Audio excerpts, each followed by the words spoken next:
Bonjour à tous, je suis ravie de vous retrouver. Aujourd'hui, dans cette vidéo, on va parler de la violence conjugale.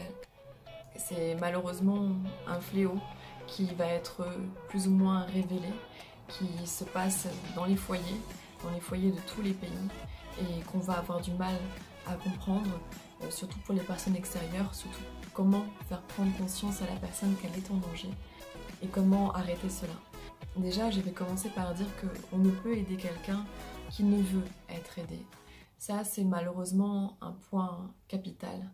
Donc, tous les efforts que vous pourrez fournir pour que la personne prenne conscience qu'elle est dans une situation qui n'est pas normale, ça ne sera efficace que si elle-même en prend conscience, si en elle-même il y a un déclic. Elle vous écoutera, mais d'une manière déconnectée, comme si ça n'était pas normal. Et si vous lui parlez d'une histoire extérieure où il se passe exactement la même chose qu'avec elle, elle ne fera pas le lien de la connexion. Elle trouvera cela horrible et voudra se révolter et mettra les bons mots dessus, de violence, etc., etc. Donc un bon moyen, c'est peut-être de passer par ce point-là, de lui parler d'une histoire à côté, de quelque chose pour que, en douceur, elle puisse faire la corrélation et lui dire: ah ben tiens, ça ressemble un petit peu à. Pour les personnes qui ne comprennent pas, je me suis beaucoup posé la question à me dire comment ça commence. Comment ça commence? Parce que on pourrait mettre de la violence conjugale dans le cas du pervers narcissique, oui, il y en a. Il peut y en avoir, mais ça va commencer plus ou moins de la même manière, c'est-à-dire la personne va montrer un cas de faiblesse. Pas qu'elle ne soit faible tout au long, mais qu'elle va montrer une étape, elle sera une étape de sa vie où elle sera dans une faiblesse, où elle va être une proie plus ou moins facile. La personne qui va se présenter parce qu'il y a violence conjugale. Là pareil, ça peut être des hommes comme ça peut être des femmes, il y a les deux cas. Et ça va être physique ou mental aussi. Voilà, il y a les deux cas. Dans tous les cas, c'est une relation toxique. Et comment ça commence? Le début de relation est idyllique. Ça va sembler être un coup de foudre, quelque chose de magique. Et c'est tous ces moments-là qui vont faire aussi rester la personne après, parce qu'elle va représenter un petit peu le partenaire idéal pour elle dans sa vie. Et elle va l'excuser de ce fait au départ de ces moments violents, de ces excès, etc. La personne qui se comporte violemment ne le fait pas de but en blanc, mais vous pouvez avoir des indications sur son comportement, sur comment elle va parler de ses relations passées. Regardez aussi comment elle va être avec son entourage, ses amis, sa famille. Contrairement au pervers narcissique, il ne va pas pouvoir le cacher. Ça va vraiment faire partie de sa nature. Il va y avoir une violence latente dans les mots ou dans les gestes.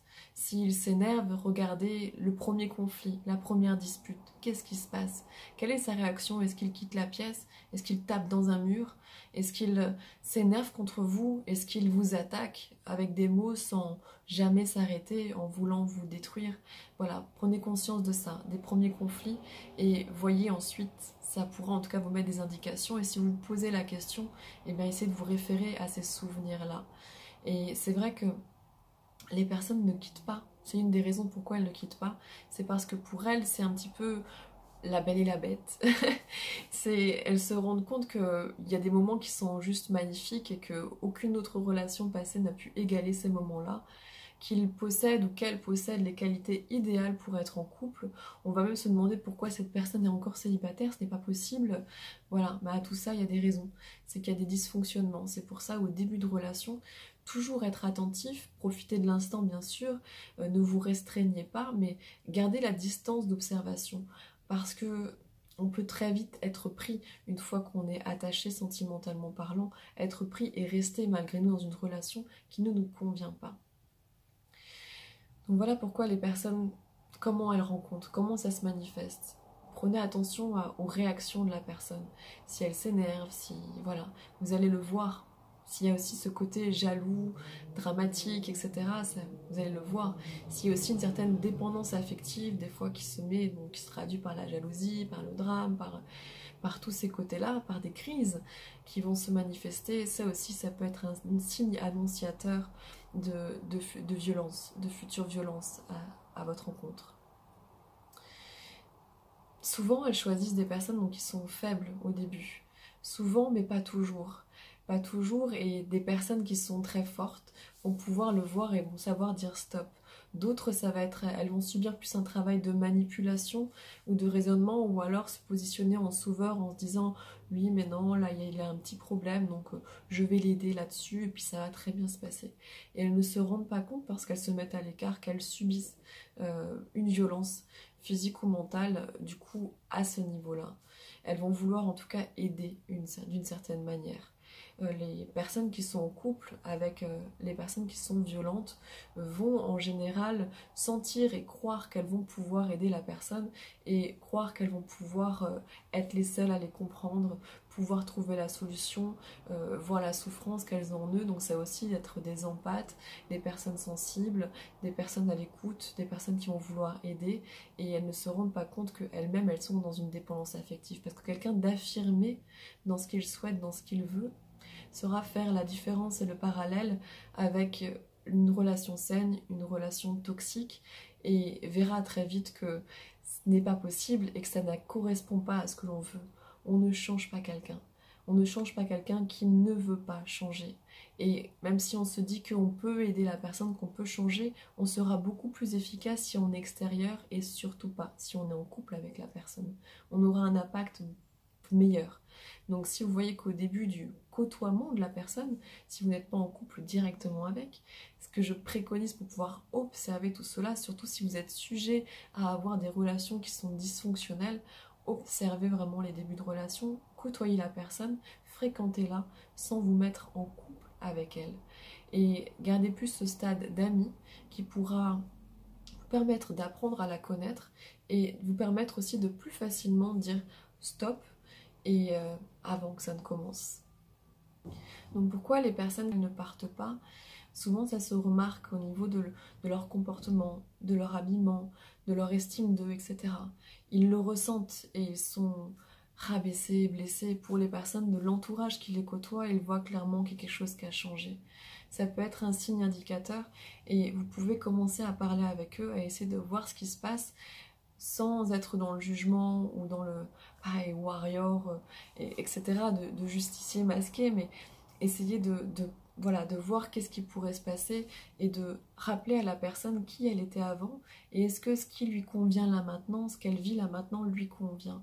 Quand elle va être dans le déni, elle va dire que oui, qu'elle ne voit pas le problème, mais ça va être des petites graines que vous aurez semées qui, au moment d'une prise de conscience, d'un coup de trop, de quelque chose qui n'ira pas, la soutiendront. Voilà. Donc, si vous leur parlez aussi constamment et que c'est le fruit de plusieurs années, que ça vous épuise, vous, en tant qu'ami, de les voir là-dedans, eh bien oui, ça va faire appel à votre patience. Et votre rôle en tant qu'ami, c'est d'être là et d'être patient, d'être à l'écoute et d'être là et de répondre à chaque fois qu'il le faut. Et de ne pas juger, et le temps viendra, et un moment viendra où ça se passera, et surtout la personne saura qu'elle peut compter sur vous, et elle n'aura pas le sentiment d'être seule, délaissée, quand elle devra agir, quand elle devra trouver tout le courage du monde pour pouvoir partir, parce que ça leur demande des fois beaucoup, vraiment beaucoup. Donc elle reste avec parce qu'il y a une forme de manipulation, d'effacement de soi. Elle est perdue, elle ne sait plus ce qu'elle veut vraiment dans la vie, elle a vraiment peur d'être seule. Ça va être aussi une accroche donc à des beaux souvenirs idéaux, parce que la personne qui frappe n'est pas violent constamment, enfin pas toujours. Donc il y a des moments de répit, et ces moments de répit, ça va être, vous allez avoir aussi le signe où la personne va se taper, et puis après elle va s'excuser, va pleurer, ah je t'aime ma chérie, je comprends pas pourquoi je suis comme ça me ressemble pas, tu mérites pas ça, t'es une bonne personne, je te fais du mal, pourquoi tu restes avec moi, des choses comme ça, et là ça va vous dire mais oui, il s'en rend compte, il est conscient, c'est pas de sa faute, donc oui je reste avec. Une fois peut-être encore ça dépend du geste et de l'amour et du respect que vous avez envers vous-même. Parce que même une gifle un peu forte, même une gifle, c'est déjà trop. C'est déjà de la violence. Et si vous laissez faire, si vous pardonnez, alors vous prenez le risque que ça recommence et que ça continue encore et encore. Donc ça va être un jeu vraiment entre je te remonte et je te rabaisse, je te détruis. Ça va être un jeu comme ça. C'est vraiment la belle et la bête. Ça va être comme un côté schizophrène, bipolaire là. Il va y avoir un jour un visage et voilà, double masque qui vont changer et double masque qui va se traduire avec vous-même. Et il va y avoir ce côté aussi s'oppoler. Un moindre chose, vous n'allez pas comprendre, ça va partir. Et vous serez là et vous aurez peur de tout ce que vous allez dire parce que la moindre chose, ça va partir comme ça et il n'y aura pas forcément des raisons. Ça va être aussi des drames, des situations de... Vous sentez vraiment une dépendance affective. La personne qui est violente traduit en fait cette souffrance, ce stress de peur d'être seule, ne veut pas être quittée et fait de l'autre le sien. Voilà, ça devient sa possession. Sa possession où il a le droit de vous corriger, de vous dénigrer, de vous détruire ou même de mettre fin à votre vie dans le pire des cas. Et il va y avoir aussi cette chose ou cette jalousie extrême qui va se mettre aussi dessus dans le contrôle de ce que vous faites, dans la paranoïa et dans le sens où si tu n'es pas avec moi, tu ne peux être avec personne. Donc ça va être vraiment une sorte d'emprisonnement, une manipulation qui va se ressentir sur du long terme et où la personne qui en est victime a du mal à sortir. Elle peut aussi avoir très peur parce que oui, une des choses que l'on vous préconise et que je vous préconise, c'est il va falloir vous entourer et il va falloir aller porter plainte pour cela. Il va falloir quitter le domicile conjugal. Il va falloir vraiment stopper cela. Il n'y a pas, si c'est violent, de manière de guérir ça. Si vous lui conseillez d'aller voir un conseiller conjugal, d'essayer d'arranger les choses, etc., ça ne se passera pas. Il jouera dans ce jeu et dans ce rôle, il ou elle jouera dans ce jeu et dans ce rôle, juste dans le but de vous garder un temps et ensuite recommencera. Donc il y aura des périodes de répit et ensuite ça reprendra de plus belle. Ça ne s'arrêtera qu'avec votre départ. Et ça ne s'arrêtera qu'à partir du moment où vous aurez atteint votre limite. Tout dépend de l'amour et de l'estime que vous avez envers vous-même. Quelle est votre limite? Est-ce que c'est d'être fracassé contre un mur pour vous rendre compte à cet instant-là qu'il aurait pu vous tuer, que votre vie est en jeu? Est-ce que c'est la première claque, le premier geste violent, même s'il n'est pas concrétisé? Est-ce que ça va être ça votre limite? Parce que ça devrait être ça, la normalité. Enfin, la normalité. Si vous vous aimez, si vous vous estimez, quelqu'un qui vous aime ne va jamais faire ça. Parce qu'il vous aime derrière, d'amour vrai et pas de dépendance. Donc il n'aura jamais un geste de violent à vous lancer quelque chose au visage ou autre chose. Donc définissez quelle est votre limite. Et si vous avez déjà atteint, et si vous avez repoussé votre limite petit à petit du stade en pensant que cette personne pouvait changer, en imaginant que tous ces bons moments et tous ces bons côtés pour vous rassurer et en croyant, vous n'êtes pas bête, mais vous avez cru ce qu'il vous a dit parce que ça paraissait sincère et qu'il avait vraiment l'impression de le ressentir à ce moment-là. Et je suis sûre qu'il en était persuadé que c'était sincère. Mais il n'en est juste pas capable. Il n'en est juste pas capable. La seule solution, ça va être de sortir et de mettre en place des procédés pour vous protéger. Et si vous avez des enfants avec cette personne, imaginez l'exemple que vous allez montrer à ces enfants. Avec quoi ces schémas, avec quoi ils vont se construire, ils vont vivre en voyant cette violence. Et vous prenez le risque aussi. Si vous ne prenez pas part avec votre instinct paternel, maternel, vous prenez le risque que l'enfant subisse également des violences. Et ça peut être quelque chose qui va le marquer toute sa vie. Et il est de votre responsabilité de le protéger et de ce fait de vous protéger pour pouvoir être utile dans ce sens et utile dans votre rôle de parent. Donc si vous ne pensez pas à vous, pensez à eux si vous en avez. Parce que même si vous pensez qu'il ils vont survivre, qu'ils sont forts, etc. Ils voient et ils entendent et ils retiennent tout, même tout petit. Je vous assure que même à 2 ans, ils comprennent très très bien ce qui se passe. Ils entendent des mots et des phrases et je peux vous dire qu'ils sont très très affectés à ce moment-là et ce sera des choses qui les affectera pour leur propre vie d'adulte après. C'est garanti, promis, juré. Donc prenez-en conscience dès maintenant, il n'est jamais trop tard pour stopper cela. Les personnes ne partent pas aussi parce qu'elles se sentent faibles. C'est comme si elles sont déconnectées. Elles ont été comme vampirisées. Elles ne savent juste plus où elles sont l'ombre d'elles-mêmes. Donc ça peut paraître fou, mais pour elles, cette vie qu'elles vivent est la normalité, est devenue la normalité. Donc elles s'en accommodent. Elles ont oublié ce qu'elles étaient avant. Elles ont oublié comment vivre, comment être heureux seules et qu'est-ce qui était une relation saine. En tout cas pour elles-mêmes. Pour les autres, oui, mais pour elles-mêmes, elles se sont déconnectées. Elles passent par des phénomènes d'ascenseur émotionnel. Et c'est ce qui les fait tenir quand elles sont au plus bas. Derrière, c'est parce qu'il y a une lancée où elles sont en haut, en plein nuage, parce que le partenaire va se montrer idyllique, la couvrir de cadeaux, l'aimer, lui faire des grandes déclarations, etc. Et là, elle va y croire. Et c'est là l'erreur, c'est qu'elle va y croire. Mais elle va y croire, ne le jugez pas là-dessus, parce qu'elle va être en faiblesse extrême et qu'elle est juste perdue. Elle ne sait plus où elle est, qui elle est, ce qu'elle doit faire. Pour les personnes qui prennent conscience qu'elles sont dans cette relation comme ça, vous pouvez faire appel à une aide extérieure, que ce soit un coach comme moi ou un psychothérapeute, ou choisissez de l'aide extérieure. Quelqu'un qui va vous apporter assez de bienveillance et vous aider à retrouver ce que vous êtes, ce que vous étiez et ce que vous pouvez être, votre potentiel, vous apporter du soutien, du courage, de la force pour passer à l'étape du départ et à l'étape de reconstruction derrière. Ne négligez pas non plus votre entourage et parlez-en. Et ceux qui sont dans l'entourage, ne négligez pas la moindre phrase, la moindre alarme et soyez vraiment à l'écoute de cela. Répondez toujours présent si on vous le demande et ne faites pas l'autruche. S'il vous plaît, ne faites pas l'autruche parce que ô combien vous allez culpabiliser si à un moment c'est un coup de trop.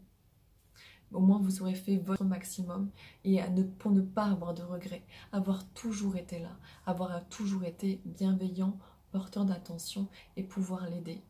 Et ne sous-estimez pas ces personnes qui sont là-dedans parce que quand elles seront sorties, elles seront plus fortes et elles apprendront de tout cela. Et il n'est pas impossible. Au contraire, quand une fois qu'elles auront travaillé tout cela, elles pourront être en relation saine et dire non et dire stop et le voir et être des futures alarmes pour prévenir aussi quand elles seront repérées cette violence chez les autres et qui se passe chez les autres. Donc c'est un atout aussi pour le futur après. Et je finirai en répétant qu'il va falloir partir. Vous ne pourrez pas changer les choses. Il va falloir partir. Il va falloir prendre conscience que tout ce qui importe, c'est vous et votre bonheur. On va pouvoir travailler, si vous vous reconnaissez dans quelqu'un de violent, on va pouvoir travailler avec vous pour voir pourquoi vous avez ces systèmes-là et les enlever, oui. Mais pour les personnes qui sont en couple, il va falloir partir. Il va falloir vous éloigner. Il n'y a pas d'autre solution. Même si vous aimez la personne, et j'en suis persuadée, même si vous trouvez que ce n'est pas un monstre, et j'en suis persuadée. Mais en tout cas, pour l'instant, cette relation ne vous fait pas du bien. Et en restant avec, vous n'aurez pas la distance nécessaire pour vous aider. Et peut-être pour l'aider plus tard en lui montrant l'exemple. Rester avec, ça ne sera jamais l'aider, et ça ne sera en aucun cas vous aider. Donc il va falloir partir. Et rapidement. Dès que vous le pouvez, dès que vous en avez la force. Et pour vous insuffler cette force, si vous ne l'avez pas en vous, si vous vous sentez râler pâquerette comme on dit, allez le chercher autour de l'entourage. Allez vous conforter dans le sens, n'écoutez pas ce qu'il va vous dire en vous disant oui, t'es seule, t'es qu'une merde, etc. Allez et retournez, si vous n'avez plus votre entourage dans les parages, retournez chercher vos amis, retournez chercher votre famille, recherchez de l'aide. Ce n'est pas un signe de faiblesse. C'est le début d'une force qui est en vous, qui a toujours été en vous, mais qui s'est tue. C'est une preuve de courage. Et à faire preuve de courage, c'est avoir peur et le faire. Pour vous, vous n'avez rien à y perdre. Voilà. J'espère avoir pu vous être utile. N'hésitez pas à réagir dans les commentaires. Et si vous voulez venir me voir pour parler de tout cela, si vous êtes dans cette situation, je vous invite à le faire via mon site internet Avec grand plaisir, je vous apporterai mon aide autant que faire se peut. Je vous souhaite une très belle journée, surtout prenez soin de vous. À bientôt pour une prochaine vidéo et ne perdez pas espoir. Et pour ceux qui accompagnent, un jour ils prendront conscience en douceur. Et ne perdez pas espoir pour ceux qui sont là-dedans. Les choses peuvent changer pour vous, mais pas la personne. Je vous souhaite une très belle journée et à bientôt. Au revoir.